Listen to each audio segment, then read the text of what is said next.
నమస్తే. మౌర్య సామ్రాజ్యం పతనమయ్యాక దక్షిణ భారతదేశంలో అసలు ఏం జరిగింది? ఒక మహాసామ్రాజ్యం ఎలా ఆవిర్భవించింది? ఈరోజు మన విశ్లేషణలో ఆ అద్భుతమైన చరిత్రను, అందులోని మిస్ట్రీలను డీకోడ్ చేయబోతున్నాం. ఏమాత్రం లేట్ చేయకుండా టాపిక్లోకి వెళ్ళిపోదాం. దక్షిణ భారతదేశంలో మొట్టమొదటి అతిపెద్ద సామ్రాజ్యాన్ని నిజంగా ఎవరు స్థాపించారు? వారి అసలు గుర్తింపేంటి? వినడానికి ఆశ్చర్యంగా ఉన్నా చరిత్రకారుల మధ్య ఈ రోజుకి దీనిపై ఒక్కటే డిబేట్ నడుస్తోంది. శాతవాహన రాజవంశం పేరు వినగానే ఒక అద్భుతమైన వైభవం గుర్తొస్తోంది కదా. కాని ఈ అత్యంత శక్తివంతమైన ప్రాచీన నాగరికత మూలాలు మాత్రం పరస్పర విరుద్ధమైన ఆధారాలతో ఇప్పటికీ ఒక పెద్ద మిస్టరీగానే ఉండిపోయాయి.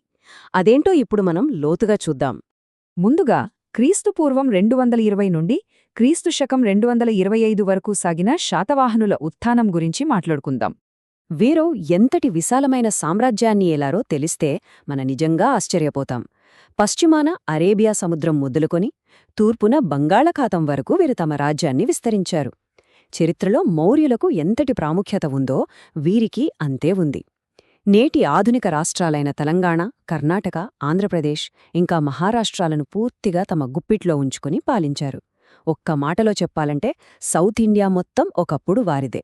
ఇంకో ఇంట్రెస్టింగ్ పాయింట్ ఏంటంటే ఆ రాజవంశం పేరే శాతవాహన అంటే అర్థమేంటో తెలుసా?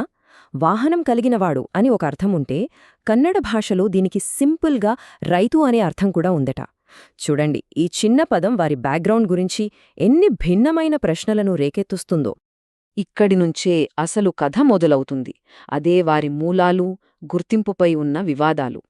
వీరసలు ఎవరు, ఎక్కడివారు అనే విషయంపై చరిత్రకారులు, విద్యావేత్తల మధ్య ఎన్ని భిన్నాభిప్రాయాలు ఉన్నాయో తెలిస్తే మనం ఖచ్చితంగా ఆశ్చర్యపోతాం.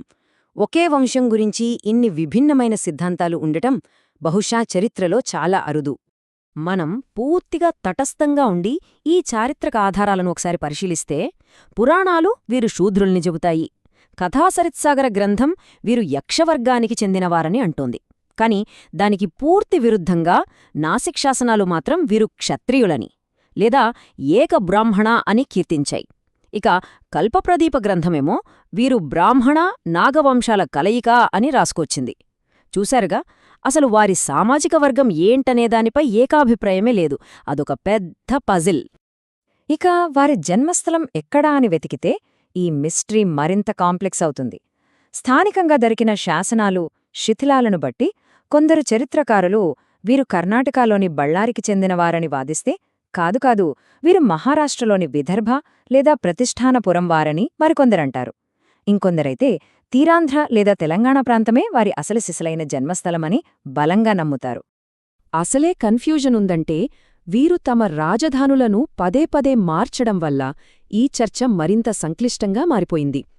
సామ్రాజ్యం విస్తరిస్తున్న కొద్దీ తమ తొలి రాజధాని అయిన తెలంగాణలోని కోటిలింగాల నుంచి మహారాష్ట్రలోని ప్రతిష్ఠానపురానికి, ఆ తరువాత ఆంధ్రప్రదేశ్లోని ధాన్యకటకం అంటే నేటి అమరావతి వరకు రాజధానిని మార్చుకుంటూ వెళ్లారు. సరే, మరి ఈ చిక్కుముడులను విప్పాలంటే మనకున్న లిఖితపూర్వక చారిత్రక ఆధారాలేమిటో ఒకసారి చూద్దాం.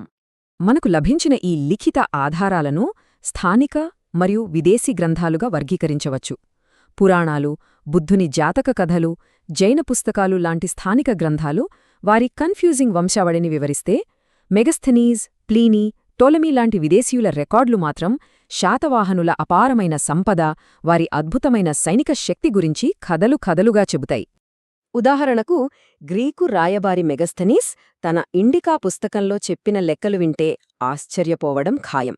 శాతవాహనుల సైన్యంలో 1,00,000 మంది సైనికులు, 2,000 అశ్వికదళం, అలాగే ఏకంగా 1,000 ఏనుగులు ఉన్నాయని ఆయన చాలా స్పష్టంగా రాశారు. ఆ కాలంలో ఇది మామూలు విషయం కాదు కదా.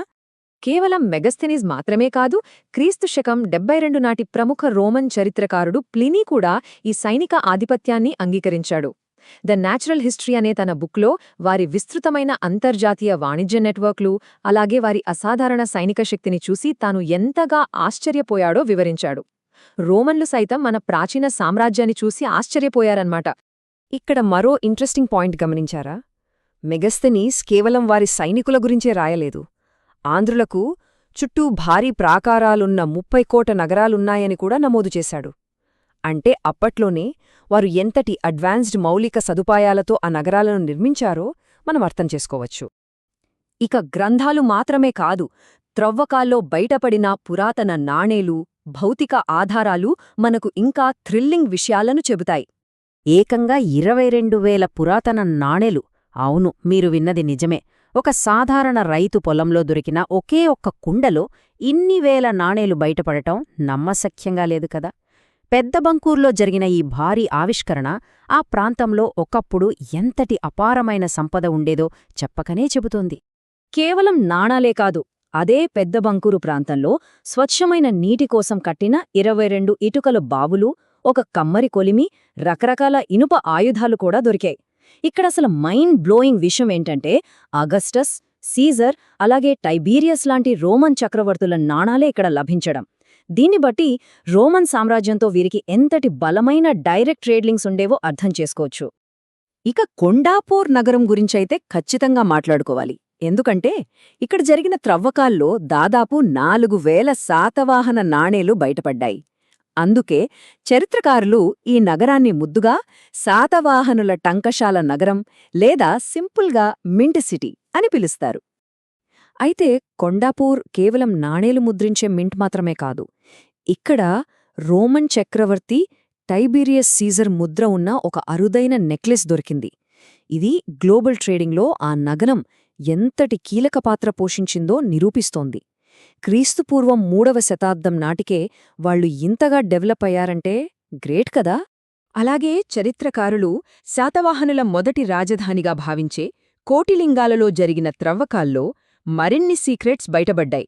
అక్కడ బ్రహ్మీలిపిలో చెక్కబడిన ఒక అద్భుతమైన ఇసుకరాయి స్తంభం, అలాగే వారి ప్రారంభ పాలకుడైన శ్రీముఖుని నాణ్యాలు కూడా మనకు లభించాయి. ఫైనల్గా ధూళికట్ట దగ్గర ఉన్న మట్టికోట ప్రాంతంలో ఒక బౌద్ధ స్తూపంతో పాటు రాచరిక భవనాలు, ధాన్యాగారాలు, ఎన్నో టెరకోట బొమ్మలు వెలుగుచూశాయి. ఇవన్నీ ఆనాటి సామాన్య ప్రజల దైనందిన జీవితం ఎలా ఉండేదో కళ్లకు కట్టినట్లు మనకు చూపిస్తాయి. ఇదంతా చూశాక మీకేమనిపిస్తోంది? ఒక సామాన్య వ్యవసాయ భూముల్లో తవ్వితే అపారమైన సంపద, గ్లోబల్ వాణిజ్య సంబంధాలకు సంబంధించిన ఇన్ని ఆనవాళ్లు దొరికాయి. ఇంతటి సువిశాలమైన సామ్రాజ్యమే ఇన్ని రహస్యాలను వెనకేసుకుని ఉంటే చరిత్రను పూర్తిగా తిరగరాయగలిగే ఇంకెన్ని ప్రాచీన సామ్రాజ్యాలు, ఇంకెన్ని అద్భుతాలు మన భూగర్భంలో దాగి ఉన్నాయో కదా.